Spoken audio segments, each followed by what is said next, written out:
Panibago na ulit. Then, rational, it is based on reason principle. So, programming purpose based on data structure.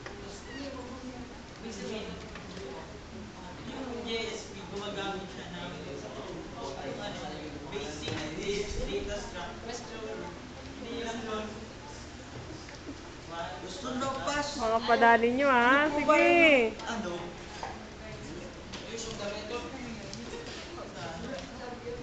Spell method. Ay, sige na. Oo na, gets ko na. Sige na, pass ko din.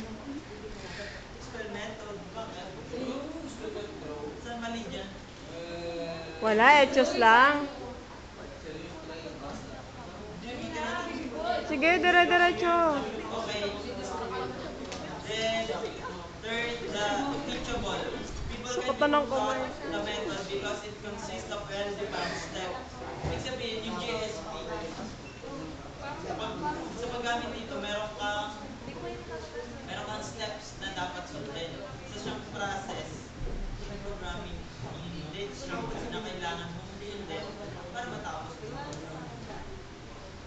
Then, consistent, give a single program specification to different people will come up with the same program design.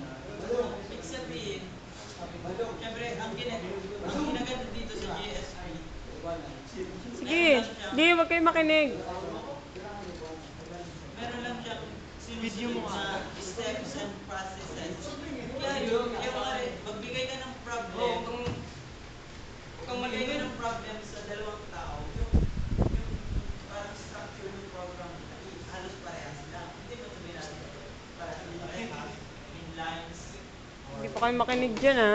or variable names, pero yung structure and design parehas. Then, simple and easy to use.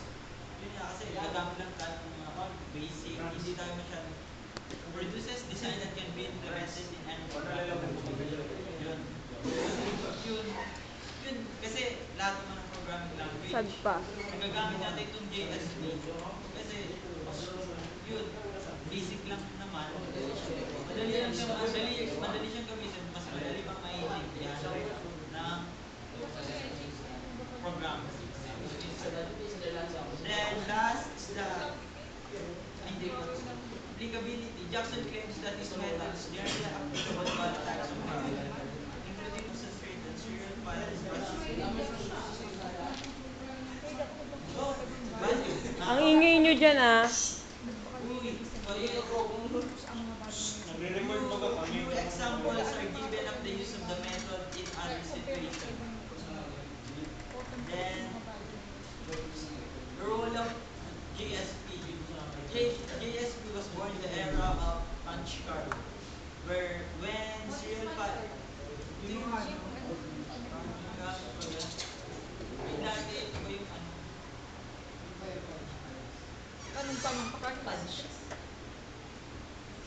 Kasi di ba, Mga sinauna rin yung ano. o parang sinauna siyang pag-store ng mga files. Parang yung ano. Ano nga yun? Ano na rin siya? Parang kasama ata ng mga CD. Yung ano CD yun. malalaki. Albert! Kasi yung file niya, parang yung file niya, depende yun sa... Disket? Parang disket ba yun? Disket? Punch ng dun sa ano. Di parang kasi siyang mga butas niya. Tapos, depende dun sa butas niya.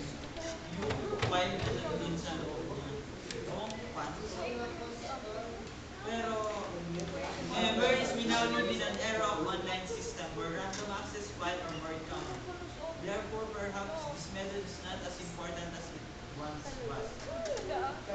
But this ignores the tremendous importance of serial files to hold important information. The radical development of his program design method, Jackson has proposed a method for the complete process of system development. Not just the program design. Yun na nga yung role ng JSP. Kasi nakalagay dito, inaano niya pa rin yung importance ng pag ano ng mga serial files, yung pag-hold ng mga serial files. Kasi nandito yung mga important information natin. Ibig sabihin, hindi lang natin basta-basta pwede i-baliwala yung security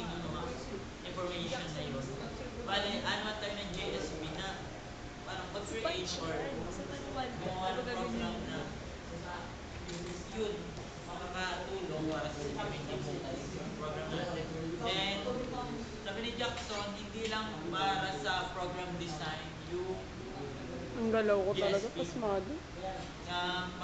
Para rin to sa system development. Bale, sabi nga ni Sir, isa to sa ano, sa pwedeng pagpilian natin. Kumbaga, functional decomposition tapos yan JSP.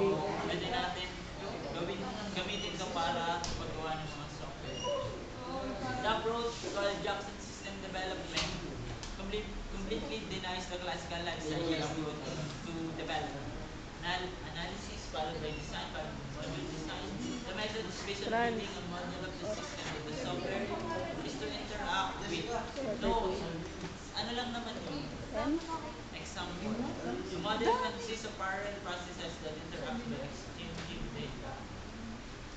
And image analysis, magde-design, tapos module design. Ibig sabihin, meron siyang yung process niya parallel.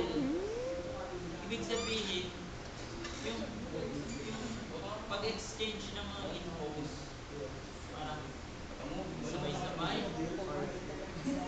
May process siya. May process din siya, pero may sariling process, pero hindi siya katulad ng life cycle. Para siyang dito kasi sa life cycle, para siyang bilog, paikot. Dito, para siyang line nga. O parallel siya na sabay-sabay, then mag-exchange siya ng data. Then, Dadagdag lang ako. Baka kasi quiz ni Sir.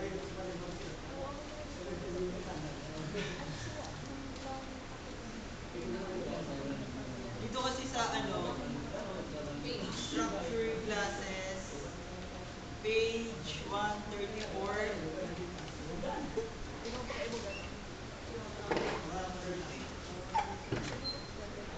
kasi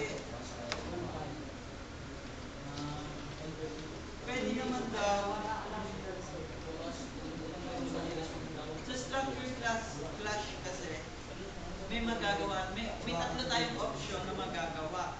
First, we might decide that we can live with the situation. Kaysa gumawa ng isang program na may builder, na may breaker and builder, pwede na lang raw tayo gumawa ng two programs. Pero, parang ang pangit naman nun, di ba? Bakit mo kailangan gumawa ng dalawang program kung kaya pwede ka naman gumamit ng isa lang na may builder and breaker. Then, the second is, you say programming language or operating system na that provides the facility for programs to exchange serial stream of data. Iba nga sa JSP, sabi nga natin, nag-ano siya ng mga serial stream. Yung data, yung security, yung data. Kaya pwede tayong gumamit na lang ng operating system or programming language. Example is Unix. Then, Past 1 minute. sige, to construct software as collection of programs called, yung collection of programs called, yung tawag ng filters. Then, yung Isa pa. Uy. Di pa pagkatapos. Yung mga files. Then the last, yun na nga, transform yung two programs into one program na lang na may Yung consistent? yung inversion. 30 seconds. Inversion. Okay. Thank you very much. Yay!